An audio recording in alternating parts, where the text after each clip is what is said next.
Okay, we're rolling. Are we rolling? Yeah, we're rolling. We're rolling. Is this crooked? Good? Not good? Not really good. It's really low. Man, if only we had a $600... Just leave it where it's at. Like that. And then we might be able to get away with that. If only we had a $600. If only we had one of those things that has, like, different legs and shit on it. 3 legs on it that you could... If only we had a black carbon fiber, red anodized. Those things never work the way you want them If to. only we had a aluminum Oh, look at that. That's almost carbon perfect. fiber. Except for this right in your face. But people get over it. It's super dark. Okay, I'm going to have to turn Oh, around you gotta turn around. All right, what's today? Today is the the 1st. January 1st, 4:10 p.m. 2019. Down here in the bunker. Episode 6 or episode 5? I think it's 6. Episode 6 of 6 the in the bunker. podcast. We have a couple questions here. I had another. Happy New Year. Let me start with. Dude sent me an email this morning or this afternoon. And he's like, "Hey, I spoke with somebody on Facebook Messenger, and they said it wouldn't be a problem to get this out to me in a hurry. I'm active duty now. I think he's a cop or something. Just got out of the academy or whatever, and I need this belt to be able to perform my duties. So if you can get it to me expedited in a hurry, that'd be awesome." So just out of curiosity, being me, I look back for his name. I go back as far as the 25th of December. So he's had over a week or so now to order this belt. And whenever he contacted us, it was at least older than a week. So I don't know when it is. But my point to that is, you want us to hurry up and do this. We can totally do it. We don't even have... You could have not said anything and the belt would have shipped. Yeah. But the point is, you needed something in a hurry, but it wasn't important enough for you to order it in a hurry. Because I went back to the 25th, and it's now, what, at least 31 days, 30 days? It's at least 5, 6, 7 days older than that. But you didn't order it until fucking, literally, he emailed me, I think it was like 12:40 or something, and he ordered it at like 12. It's a low-profile belt. Chances are it's on the shelf. It'll ship. But it wasn't important enough for you, but it's supposed to be important enough for us. We got some questions here. What gear have you made that is amazing, but we have never seen? Amazing that we've never seen. I don't know. I I think every time something gets finished, there's at least some sort of picture or video that goes out. It may not be in front of the video. It may be in the back of the video. Like, guaranteed you've walked past that table that's got all the gear on it like 20 times. Probably. So we don't know. Yeah, I don't business advice. How do you do it? I don't know what really you're asking. The biggest part of business advice I have for people, there's no magic pill to it. It's just fucking, it's just perseverance. It's just doing the same thing. When you don't want to do it is when you need to do it the most. When you're tired of doing it, you need to do it some more. But the biggest thing is just stick with it, man. Fucking, I mean, imagine how many people quit right as they were about to make it, whatever that threshold was. Yeah, they were focus about of to effort. cross. Just focus on what it is and just push hard. Push hard. Don't quit.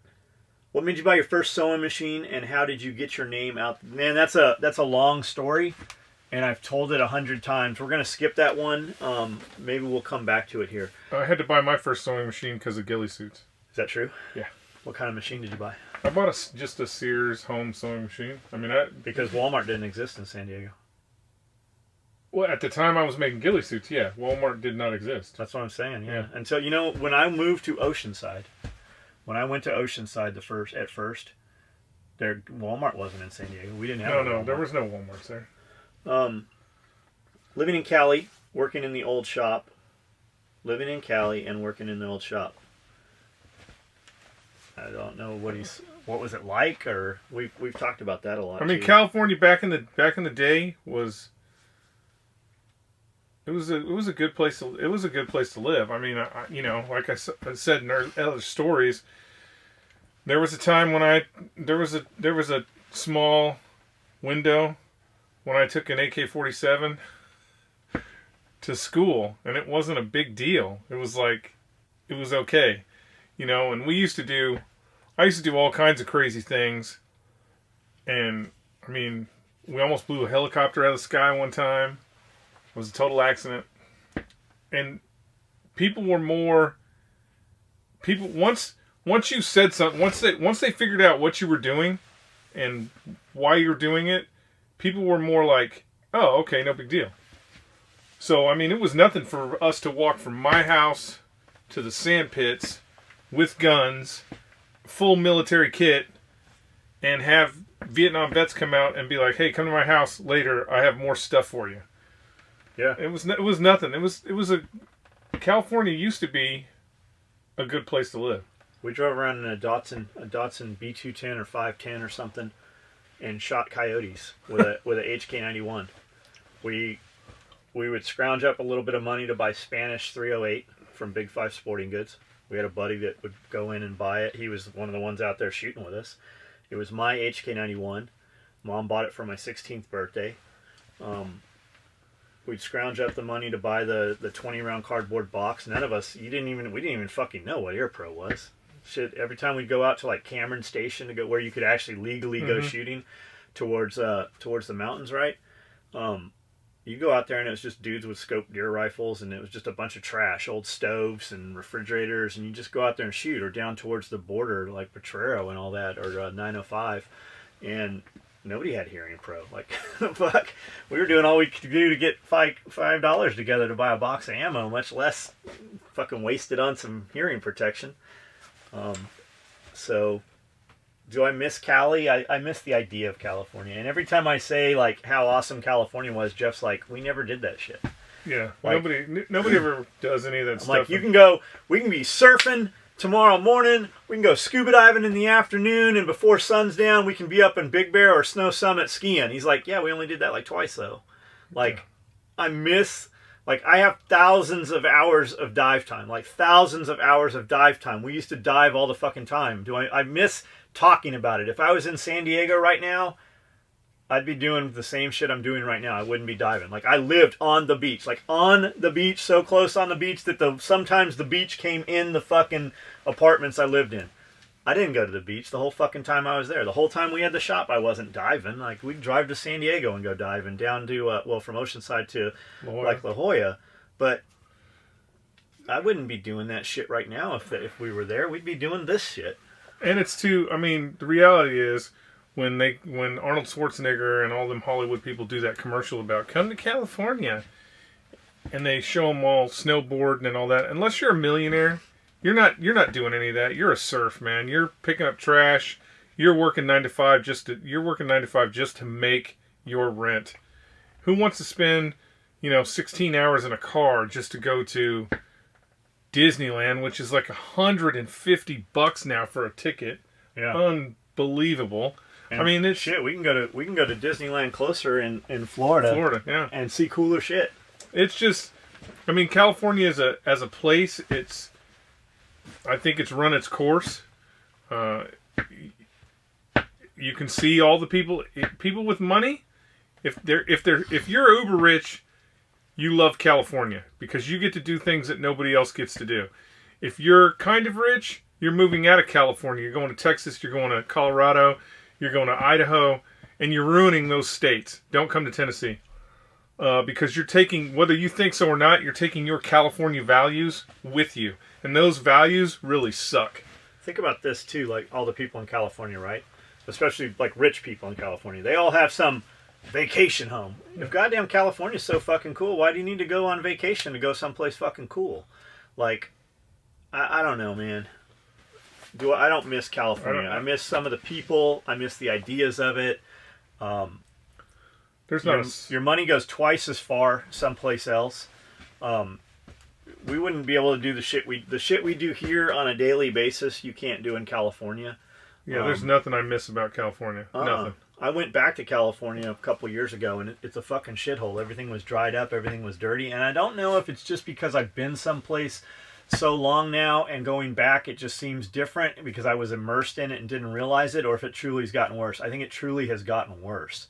Like, remember we used to go to Vegas and like everything was just dry, and It just like, man, you go to a shopping mall, you go to like Fashion Valley or Horton Plaza in San Diego, it's a fucking shithole. I mean, literally, like they built it, you remembered it when it was new, and now you're in a place like literally Horton Plaza is like being in a fucking indoor flea market in Tijuana. Like there's dudes selling fucking belt buckles with cobras on them. There's dudes walking around with cobras on their boots. Third floor up top, they're selling fucking counterfeit Legos and Haji prayer rugs. Like it's fucking crazy. I don't miss it. Yeah, when we want to go someplace, we go to Atlanta, we go to Vegas, we go places. California is never on my list of, hey, let's go to California.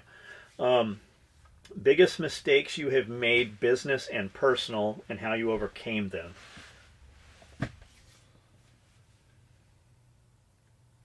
What do you think my biggest mistakes are? Your biggest mistakes? Yeah. Time and effort that went into pussy. But I agree. Had I not done that, though,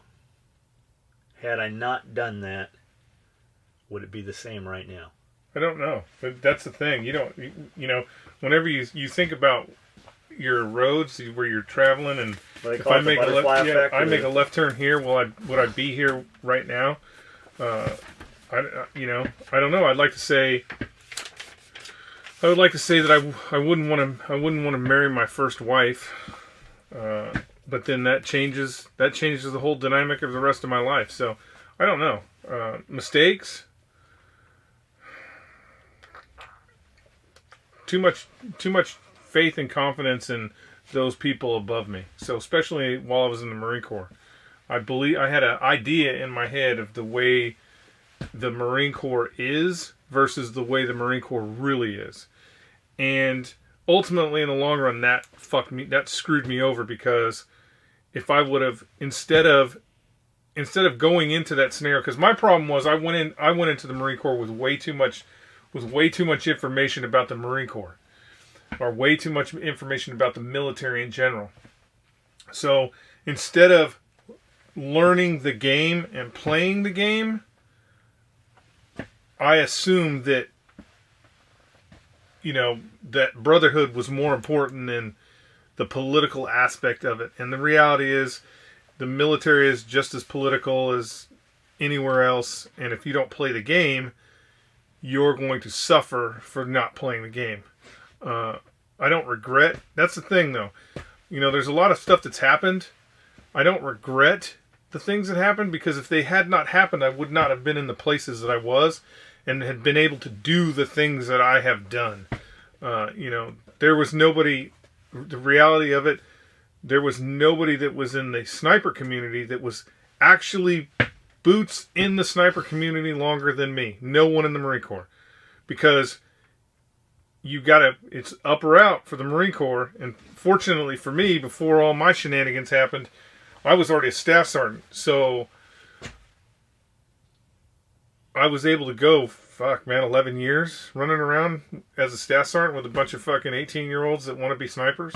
You got to skip doing it. You didn't have to do a B-billet, did you? Well, yeah, I got lucky in that aspect, but it didn't help me in the long run. Whereas if you really play the game in the Marine Corps, you're not going to be in those billets that you want to be for very long. Because you have to go do B billets, you have to go to the staff academy, you have to be a company gunner, you have to be, the master sergeant be the ops chief for weapons company. You have to do all those checking the boxes. And all that does is that every time that happens, you get further and further removed from the people that actually matter. So outside of a rifle platoon, or I would say rifle company. Rifle company is about as far as you want to go as far as being removed from the people that actually matter. Once you get up to battalion and stuff like that, you're so far removed. It's like when the CO, when we got back and actually went to the chow hall, and the battalion commander and the sergeant major sitting behind us, and I have no idea how we looked, but when we turned around and looked at the sergeant major and the CO looked right at me and goes, "I swear to God, Staff Sergeant, we haven't been eating this way the whole time." So you get further removed. So you don't really understand, the Germans used to do this, German officers used to do this pretty well, where it was like, I'm gonna wear the clothes. I'm gonna wear the same clothes that they're wearing. I'm gonna carry the same weapons they carry. I'm gonna eat the same food they eat, because then I know exactly how far they can actually be pushed. Where the command climate now, it's not like that. They're fucking staying in hotels and shit. They have no clue what's going on out in the field. This last war, actually the Iraqi war, the Marine Corps used to say it was a corporal's war. That all the tactical decisions were being made at the corporal's level. The reason why that is because motherfuckers were not going out. Leadership was not going out with their troops, period. They were staying behind the wire, and they were letting those corporals go out and make those, tactical decisions that affected national effort. So, when you got a young corporal that's only been in the Marine Corps for 3 years, and he's about to make a combat decision that's going to affect the entire Marine Corps, that's a big problem for me. And that's just because the Marine Corps has a very strong mentality of up or out. Now they're starting to change that with all this special ops stuff. You can't really have a special operations organization that is not heavy in rank and structure. So it'll be interesting to see where they go with this, but I don't know where I was going with that, but anyways, next question. Well, it was why I hate California? No, it was mistakes, and I mistakes. I figure people are expecting me to say like, well, I shouldn't have had those guns, and I wouldn't have gone to jail. I would have gone to jail whether I had the guns or not. Like, they'd spent so much money coming in looking for shit. They were looking for XYZ, and they found ABC. Like, it was completely fucking something different. So I think that's probably what that dude's looking for when he said that. Yeah, I don't know. I mean, it's one of those things you can't. Would I be here right now? You can't second guess your. Had I not gone to prison, I'd still be in fucking California, like chasing whores and doing whatever I was doing. Mistakes are more about what you do with them than what they do to you. If you let something in your past crush your ability to move forward, then that's really the mistake. The one good thing about being human is we can reinvent ourselves all the time, and you can find forgiveness. So you just have to push forward. I don't think I needed forgiveness. Like, I'm not saying that. Some of the guys that got caught up in my shit, sure. I'm not saying that. It just depends on what kind of mistake you make. Right, and I think that's the thing. Like, so many of these dudes that come out and they're like, especially like the dudes saying the most vicious shit. It really bothers them that fucking people like us because they don't like us. And that's always the thing is, well, he's a felon. I am a felon. You know that because I told you I'm a felon. What bothers them the most is that I'm able to do shit, even with that thing over me, I'm able to do shit that they're not able to do. Yeah. And it's not that they can't, it's that they're not willing to do that or make the sacrifices to have that. And we have so many people in our favor, and it really bothers them. And I don't know why they invest so much time in that kind of shit. It's a weird dynamic for sure. But as far as like mistakes, well, I mean, we've told the story enough. We don't need to go down. That's a whole another podcast in itself. Who was your worst employee, and what was the last straw to make you fire them? We still know some of them. I mean, we're still some of them are still watching this. Yeah, some of them are still. They're gonna watch or listen to this. Love the industry stuff. Anything from stuff about your sewing machines and process to history of camo patterns and gear designs to inside baseball about competitors, etc. I don't know what he's... I don't know shit about baseball. I don't know what he's saying.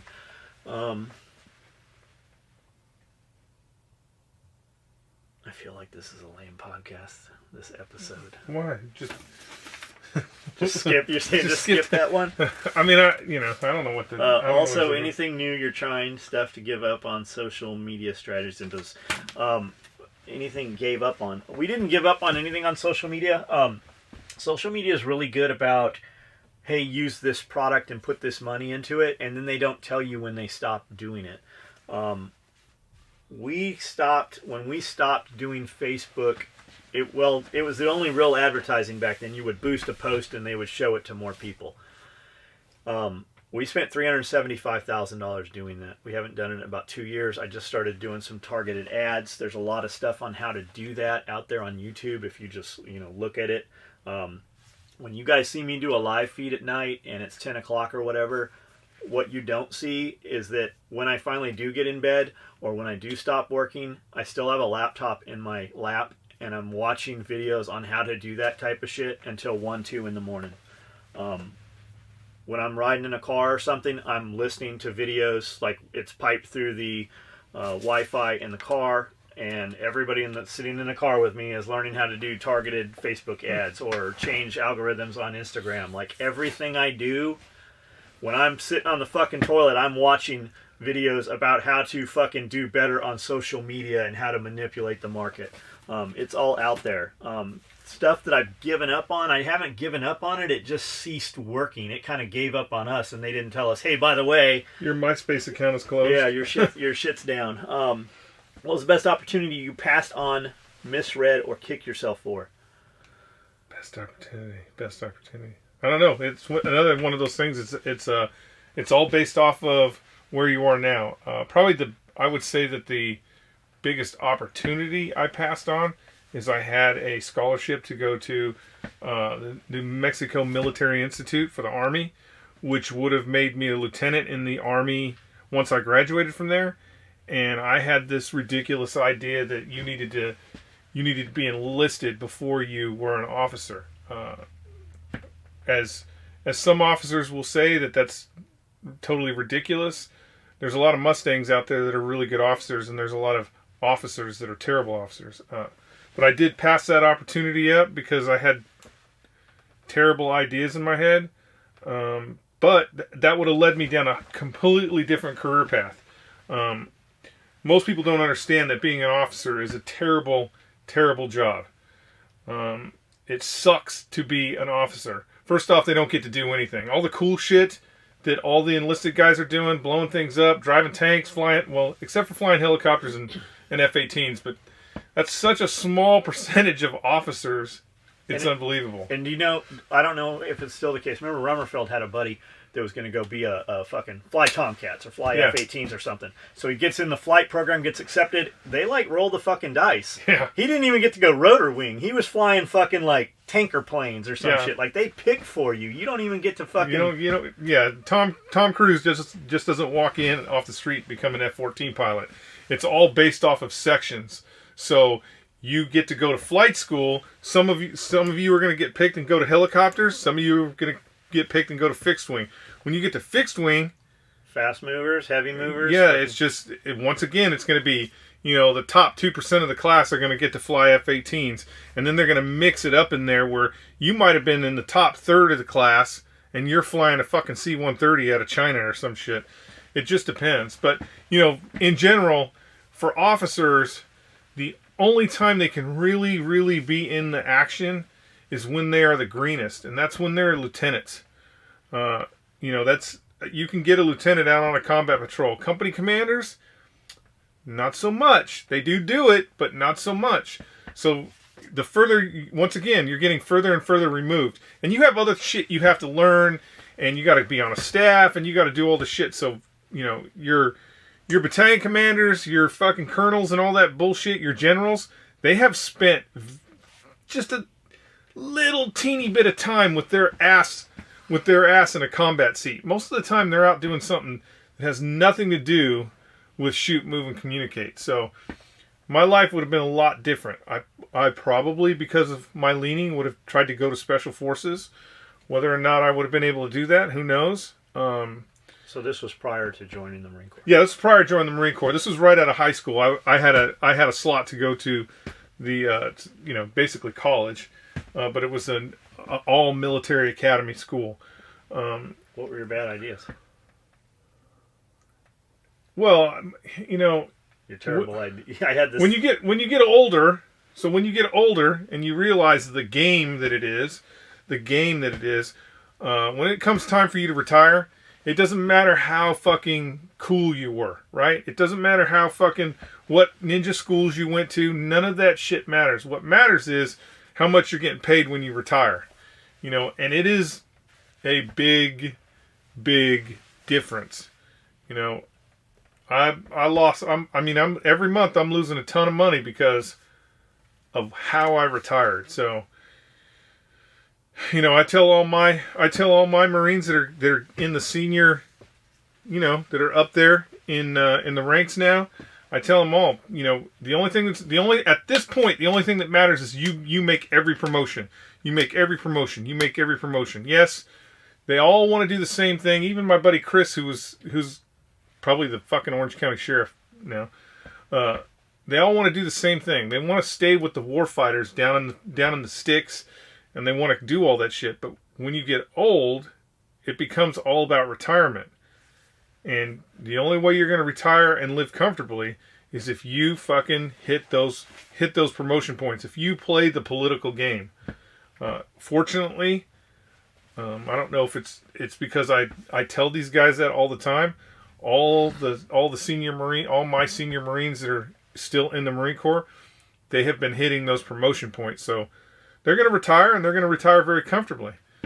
So that's part of where I made the mistake. Shit, even you know, worst case scenario, I was a shitbird officer. I would have made light colonel, and light colonel makes a hell of a lot more money than a fucking staff sergeant. Okay.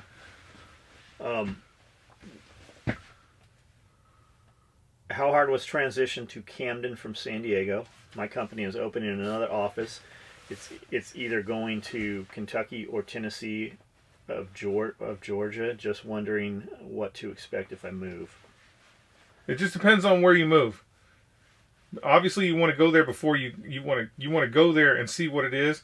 You didn't say what your company is, but Tennessee, you're going to have great laws. Kentucky, same thing, great laws. But you just have to understand that you're coming to Tennessee. Yeah, you're coming to Tennessee. California. It's not California. Now, understanding that, we are very rural. So Camden, Tennessee is very rural. So, you know, what are we, an hour from Nashville and then an hour from Jackson? 90 minutes from Nashville. We don't have smog inspection. We can drive around on dirt bikes with license plates. We can put a license plate on a lawnmower here. We couldn't go into Nashville and do that.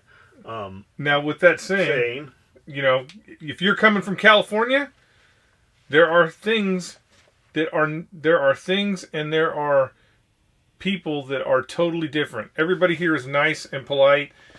Even the crackheads are nice and polite when they're stealing your copper out of your house. But, you know, there's that hunger and that fight that you have, like, mostly with contractors in California, where every other person is a contractor and they're going to come to your house and they're going to fucking lay hardwood floors and you're going to get a competitive price. It's not the way it is here. It's the way it is here is you're on Tennessee time. That's what they told me before I moved Tennessee time. There's fucking one contractor, and that one contractor is going to figure out how to take that whole contract all the way through winter. So it's different. It's a different lifestyle. It's a different living experience. But from personal freedom, from you being able to do what you want to do. And I'm not sure about Kentucky. It sounds like Kentucky's the same way. But here in Tennessee, you can do what you want to do. As long as you're not fucking with other people, you want to rent a tractor and play tractor man out here, they just bring it, drop it off, and leave. They don't even tell you how to start the fucker up. You'd have to have a road crew in San Diego. Yeah, you'd have an operator and a fucking survey and all kinds of shit. You want to put a pond in? You just get a tractor and put a pond in. You don't have to call the city. You don't have to do shit. You just put your pond in. It was weird moving here in that people are not in any kind of hurry. There's no it's not even hurry. It's urgency, and I think a lot of that, especially being in a small town, is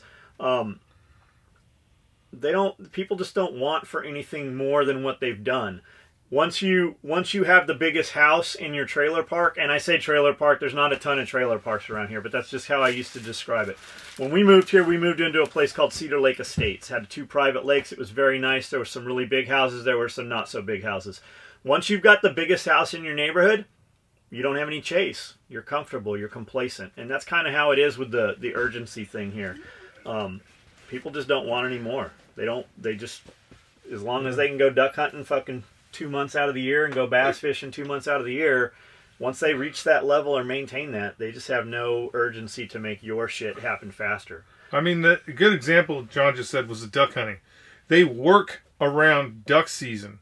So, you know, you work over at Kenmore, or you work Power plant or whatever. Duck season comes, those guys are not working for a week. We can drive right down the street down here, just right down the street, not even half a mile, and there are 400 trucks with trailers parked and john boats out into the Tennessee River hunting ducks.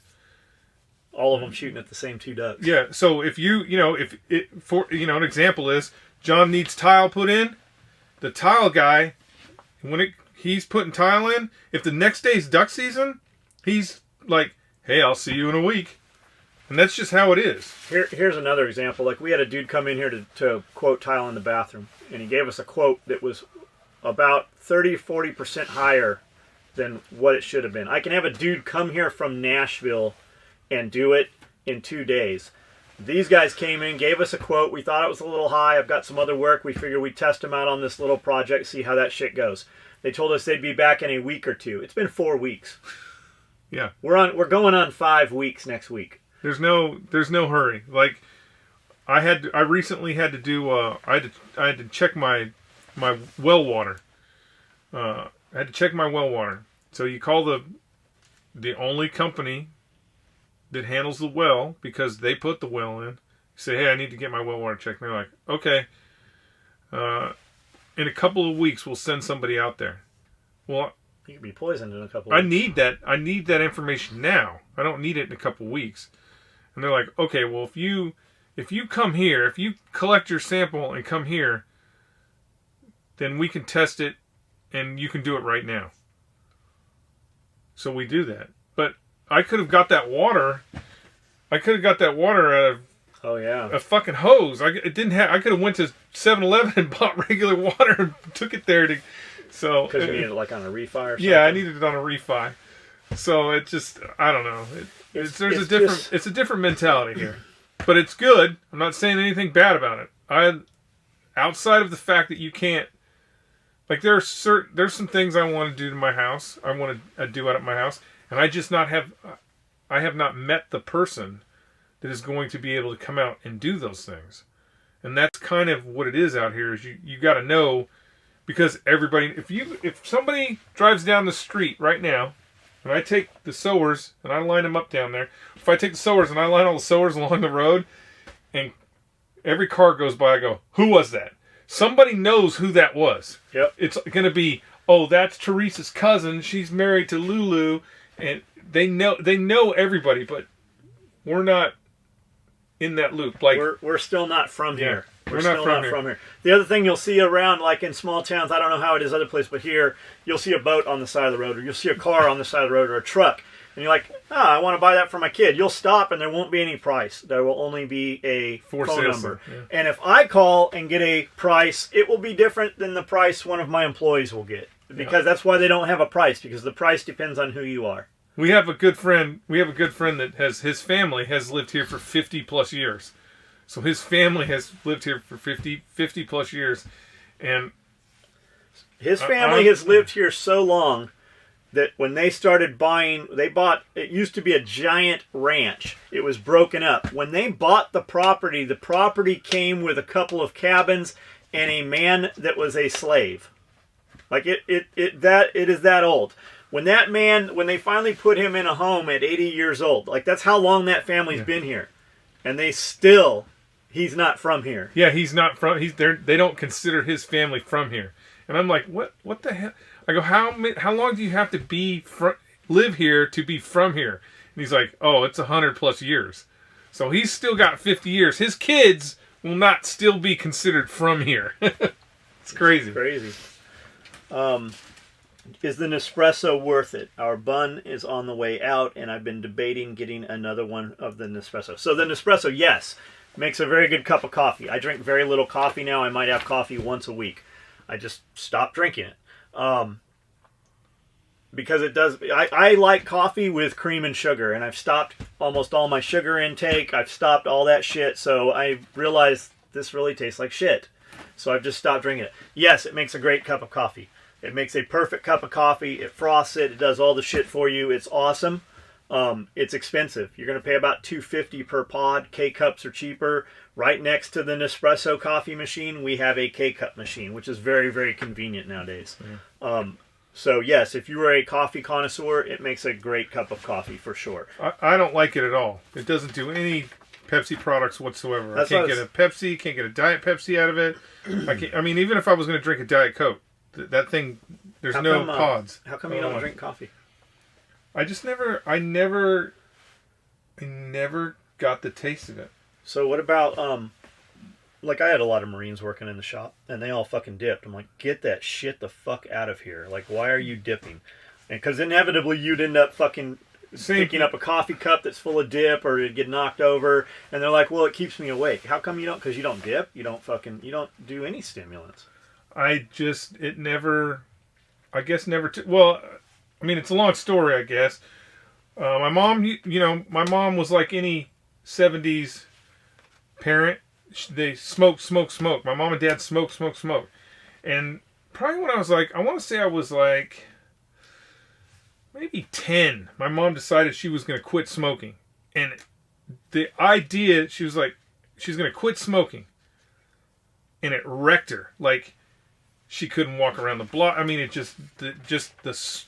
that idea of being so addicted to smoking, and it just wrecked her because she couldn't do any of that. So I never thought I would ever smoke. Like, never tried smoking. It was like, that is just disgusting. I'm not going to fucking smoke. Now, when I was probably the same age, around 10, playing baseball, me and a bunch of the other kids thought it would be really cool to get some chewing tobacco, some old leaf chewing tobacco, and we would, put a big hunk of that in our mouth, because we're baseball players now. And I don't know who got us the chewing tobacco.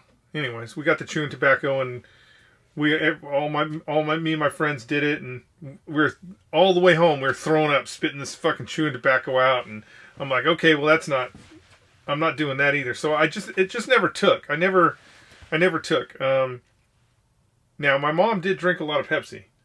Like, a lot of Pepsi. So, naturally, I drank a lot of Pepsi. She used to take a straw and put her finger, when I was a baby, she'd put a finger on it, put the straw in the drink, put a finger on it, and then give me Pepsi. It's whiskey around here. As like a baby. So that's my Pepsi addiction. When I had the boys full time, they were living with me, they would drink all my Pepsi. I would come home and it would be gone. And so I'm like, all right, I'm going to start drinking Diet Pepsi, because it tastes so bad they won't drink it. And it worked for like 2 years. Didn't it taste bad to you though? Yeah, that's what I'm saying. It tastes so bad they won't drink it. So why did you want to drink it? Because I wanted to come home and have a cold drink. So it didn't matter. Okay. It didn't matter. So I forced myself to end up liking it. And that worked for now you like it better than real Pepsi? Oh yeah, definitely. Like, I can't drink any real drink. It's just amazing. Quit drinking. If you're drinking Coke or Pepsi or whatever that has real sugar in it, stop drinking it for 30 days and then go drink it. Not only that, you will taste that sugar. Look up the videos of Coca-Cola or Pepsi. It'll eat through concrete. Imagine what that shit's doing to you. So it'll just, the sugar. Like, if I drink one now, it's too sweet, or it's just way too sweet. It's like I'm taking a tablespoon of sugar in my mouth. So that's why I went to Diet Pepsi. That's really my only, I would say my only vice is the Diet Pepsi issue. I know people are gonna be like, shouldn't drink Diet Pepsi. Well, it's always something. Nobody gets out alive. Anyways, what if back to around here it's moonshine, or around here it's whiskey. If we had, don't say the name, out of all the employees we currently have or have had, you already know, don't you? Who's most likely to have given their child whiskey? Well, you changed it on me. I honestly would think that at least 2 of them in the back row. Oh, that's not at all what I was thinking. Possum. Oh, yeah, definitely possum. But yeah, I think there's 2 in the back row that would have been like, "Here you go, Dosing them. Dosing." Okay. Happy birthday, Gabby. Gabby, I never realized Gabby was 63. She didn't show it and seems to get around very well for her age. Yeah, she does. She gets around very well for her age. The camera, it makes her look a lot younger than she really is. There's a few more questions along with that, but these would be long-ass fucking answers. Skully, tell how you got in the Marine Corps and came to Camden. You sign a document.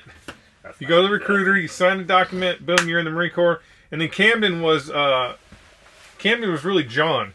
I was, in my head, I had to leave California. I had to get out of California for a lot of reasons. One, they tax everything out of fucking control, and every day, the guns that I owned that California already said you can own, they kept, hey, we're going to make that illegal. So I had to leave the state because I'm not going to let the state. I'm not going to have the state tell me I have to give them my fucking guns. They can suck a dick.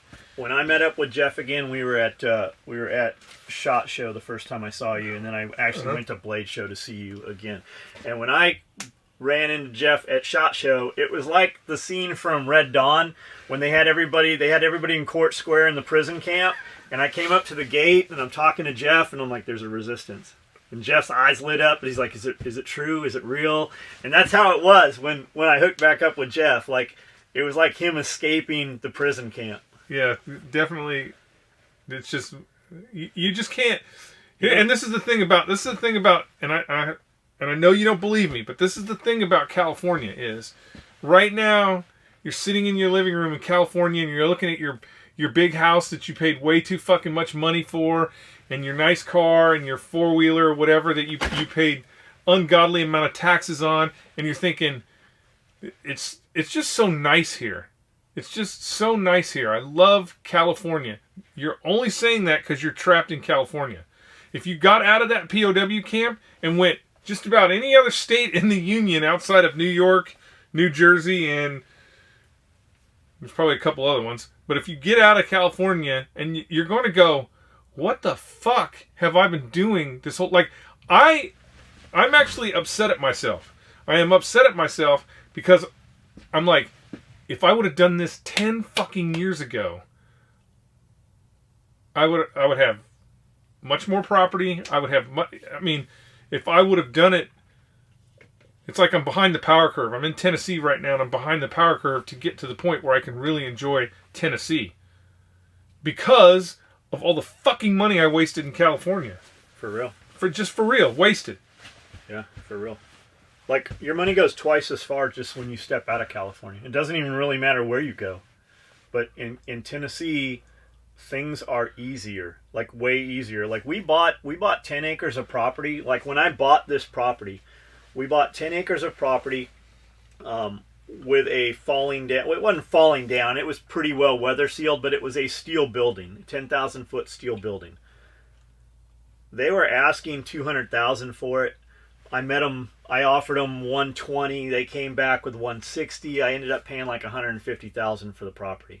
10 acres of property with an existing building that we could come in and put trailers and put shit into while we build it. I mean, we've dumped another fucking over $500,000 into the building. That's not even the outside. I mean, I got fucking $30,000 at this point of fucking gravel on the property, but you couldn't buy fucking anything in California. Like, there are houses here right now. We saw one. How much was that house? Which one? The $30,000 $30,000 house on 2 acres of property. Like, when we looked at the amortization, like the payments on that, your mortgage payment is like $105 a month on that property. Like, there's nothing like that in California. It doesn't fucking exist. They're everywhere here. Like, if you had a middle income house in a nice little area town, whatever, or a condo or something in California, you sell that motherfucker, you can come here and buy a house that literally you would say is over $1 million home in California. At this point, I mean, the houses, like, you drive around and see houses and you're like, oh, that's a $6 million home. You can move into a house like that here, for $500,000, depending on Yeah. the area that you're in. And have more property and be able to do more shit. And have real property. Like, they have not, in California, they have not been able to build a home that has a wood-burning fireplace in over 30 years now.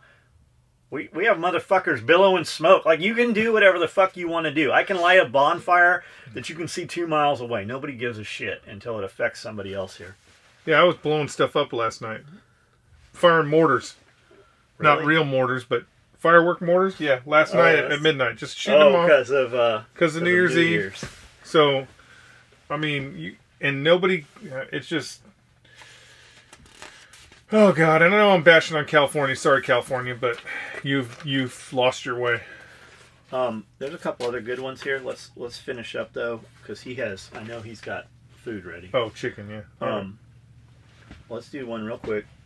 Best or worst 4x4 story. Best or worst 4x4. Off-road 4x4. I would say that the best and the worst are exactly the same. I mean, they're not exactly the same, but I wasn't worried when it was happening. It's the best and the worst. That's the whole story, and it's like, yeah, that's the whole story. The ground opened up and swallowed my K5 Blazer. We hit a sinkhole. Yeah, it hit a sinkhole. We were on a military installation we were not supposed to be on, in a place we were not supposed to be at. What's the Chuck Norris movie? What's the one where they bury him? Buried in his K5 Blazer. What the hell is the name of that movie? Lone Wolf McQuade. If you watch Lone Wolf McQuade, if you watch that movie, that's exactly how stuck John was. Like, that's like I was already like getting my laces all tightened up and getting ready to make the 10-mile walk back, because we're just going to light the truck on fire and leave, because we're on a Nike missile base. Yeah, because he's not coming We're out. on a base that is on another base. And fucking, like, let's not tell the story. We'll tell this. That'll be another story in itself. Let's leave them with that right there. Okay, perfect. All right. I'm hungry. And I'm fucking freezing. It is fucking cold down here. I thought down in the earth you're supposed to be, like, stable temperature and shit. Right. Turn that shit off. Boom. I don't know if it's off. Well, I think it's not recording anymore. I should have done this. We should have done this video an hour ago. Like, I was ready to do the video. You got captured, though. I was ready to do the video. Still recording. It's still recording. That's what it says.